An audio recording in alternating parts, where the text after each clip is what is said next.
ವಿಜ್ಞಾನವೇ ಬೆಳಕು ನಮ್ಮ ಬದುಕಿನ ದಾರಿ.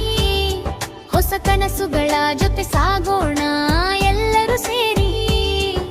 ಪ್ರಶ್ನೆ ಕೇಳೋಣ, ಉತ್ತರ ಹುಡುಕೋಣ, ಜ್ಞಾನ ದೀಪ ಹಚ್ಚಿ ಭವಿಷ್ಯ ಕಟ್ಟೋಣ. ಪ್ರಯೋಗಶಾಲೆಯಲ್ಲೇ ಕನಸು ಮೂಡುತ್ತದೆ, ಸಣ್ಣ ಸಂಶಯವೇ ಆವಿಷ್ಕಾರವಾಗುತ್ತದೆ. ಪ್ರಕೃತಿಯ ವಿಸ್ಮಯ ತಿಳಿಯುವೆವು, ಸತ್ಯದ ದಾರಿಯಲ್ಲಿ ಮುಂದೆ ನಡೆಯುವೆವು. ವಿಜ್ಞಾನಿಗಳ ಪರಿಶ್ರಮದ ಲೋಕಕ್ಕೆ ಕೊಟ್ಟ ಮಹಾಜಯಾನ. ವಿದ್ಯಾರ್ಥಿಗಳಿಗೆ ನೀವೇ ಶಕ್ತಿ, ನವ ಭಾರತಕ್ಕೆ ಅದುವೇ